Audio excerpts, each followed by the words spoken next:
오늘의 본문 주제는 선하게 떠나자라는 것. 선하게 떠나자.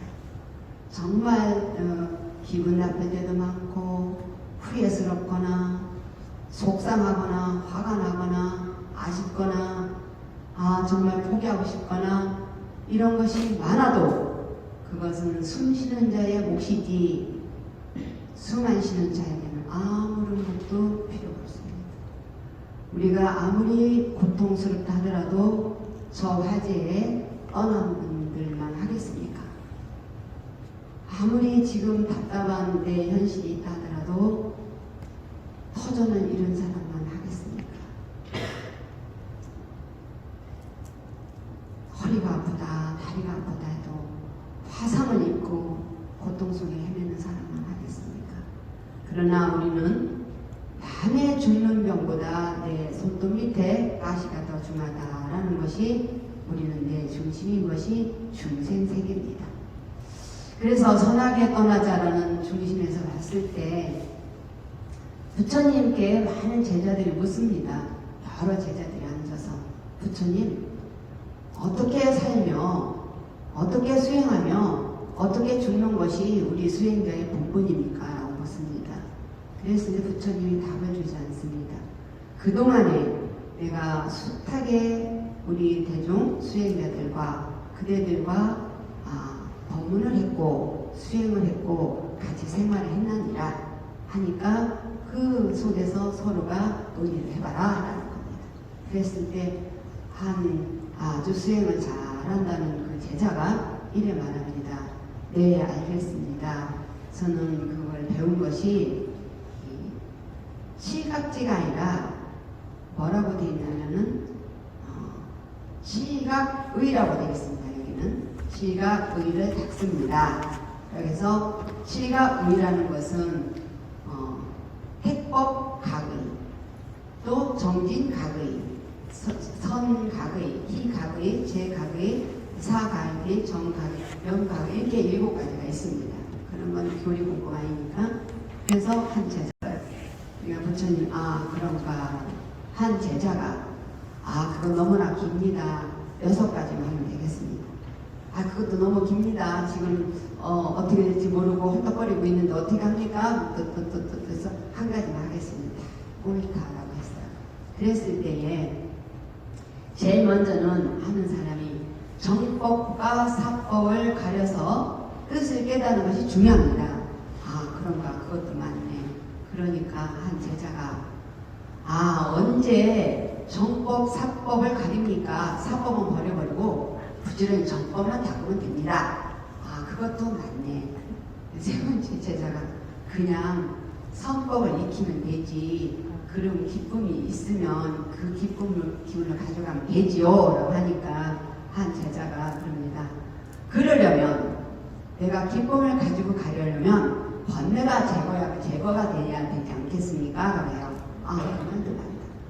번뇌를 제거하려면 삿된 법을 버려야 되지 않습니까? 다 논의를 하는 거예요. 그러려면 고요히 성정에 들어야 되지 않습니까? 라고 해요. 마지막에 그 한 제자가 그러려면 지금 순간순간 생각을 알아차려야 됩니다. 그 마지막이 영각의예요. 영각의. 그런데 그렇게 막 논의를 할 때 부처님께서는 그대님들의 말이 맞다. 그대들의 말이 맞다라고 하셨어요. 그러면서 그렇게 말은 맞지만 어떻게 그것을 각자의 자기 것으로 만들 것인가. 그래서 그렇게 죽음이 앞에 다다랐는데 이렇게 닦을까 저렇게 닦을까 이것이 정법이가 저것 할 시간이 없다라는 거예요. 그래서 부처님께서 이렇게 합니다. 들어보라 여러 대중들이여. 비구 속에 그 박한이라는 비구가 있었나니 그 비구는 죽을 고비를 많이 넘기고 수행을 하면서 나의 제자가 됐다. 그 제자가 나한테 하는 말이 죽음은 100년 뒤에 오는 것도 아니고 7일 전에 오는 것도 아니라 호흡을 내쉬고 들으시고 내쉬고 들으시고 내쉬고 들으시는 그 사이에 있습니다. 라고 했어요. 그렇다 그렇게 말하면서 나의 법을 수행을 했나니 그래서 그는 아란을 얻었다. 즉 뭐냐면 죽음이라는 다다랐을 때 이 법 저 법 해야 될 시간이 없이 지금 여기서 지금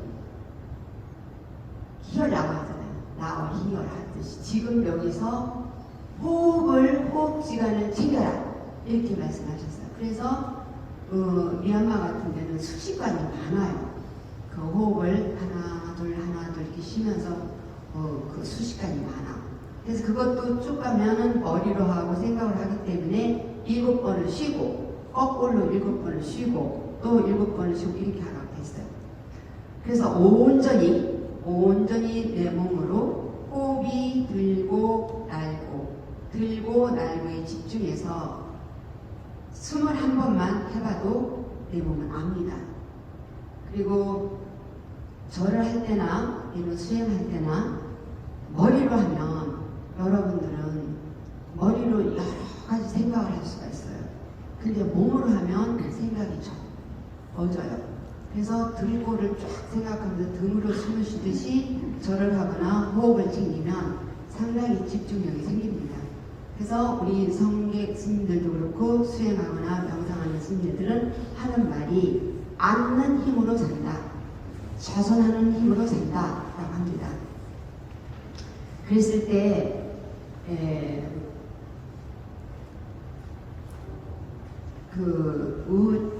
우조티카라는 미얀마 스승이 유명한 스님이 있어요. 마음의 지도라는 책을 피셨는데 그 스님은 박사학위도 있어요. 또 결혼도 했어요. 그러나 입사를 하셔서 수행을 해가 정말 높은 어떤 그 경지에 올랐어요. 그 스님이 쓴 그 책을 보면 마지막에 산속에서 수행을 할 때 그 무슨 병인가 말라리아 뭐 병인가 그게 왔다는 거예요. 그래서 이제 죽음 직전에 이르렀다는 거죠. 죽음 직전에 이르러서 내가 어차피 죽을 거라면 참 그게 와닿던 법문 같아요. 이왕에 죽을 거라면 내가 수행을 하다 죽어야 되겠다고 깊은 호흡을 가하고 있는데 지나가는 사람이 딱 보더니 그 알리는 아는 거예요. 온몸이 다 사경을 헤매지만 의식이 있으니까 죽었어 숨을 안 쉬어 가자 그러면 지나가더라는 거죠. 그래서 어차피 내가 죽을 거니까 수행을 해야 되겠다 하면서 깊은 호흡에 무의식 속에 깊이 들어가서 그건 정말 있어요. 맞아요. 깊이 자기가 잠재의식으로 들어가면 마치 아이들이 이렇게 구슬치기 하는 것처럼 구슬같이 빛나는 알이 있어요. 암. 그건 저는 자신있게 말할 수 있어요. 알이 있는데 아무런 것도 생각이 그때 들어오면 온몸이 다 이렇게 진저리가 쳐질 정도로 깊은 그 의식 속에 하나가 되면 팽이가 동슬듯이 하나가 되면 다 떨어지잖아요. 그 속에서 가만히 자기가 호흡도 떨어지고 모든 게 떨어지고 집중했을 때 빛이 생명의 빛이죠. 빛이 온몸에서 퍼지면서 깨어나셨어요.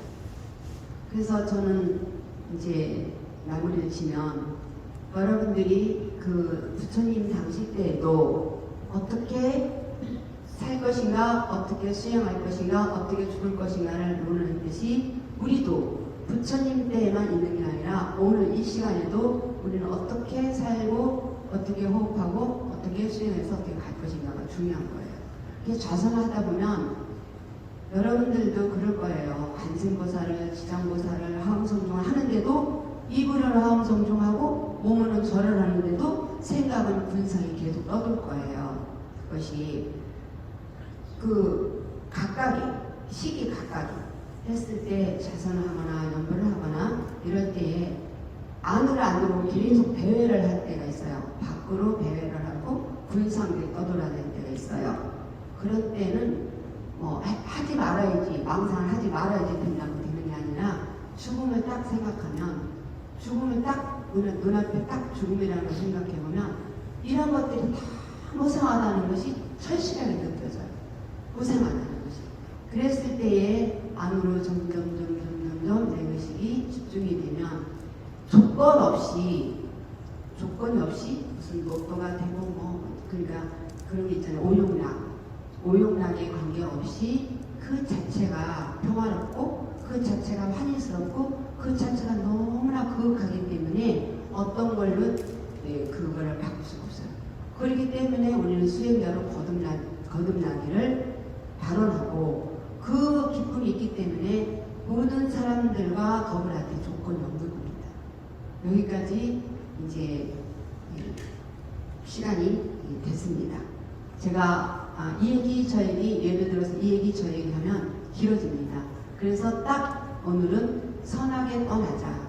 선하게 떠나는 데는 평상시에 여러분들이 좋은 것을 듣고 좋은 것을 보면서 내 의식을 자꾸만 길들여졌을 때 마지막에는 그 에너지를 가지고 간다 하는 말씀으로 마무리를 짓겠습니다.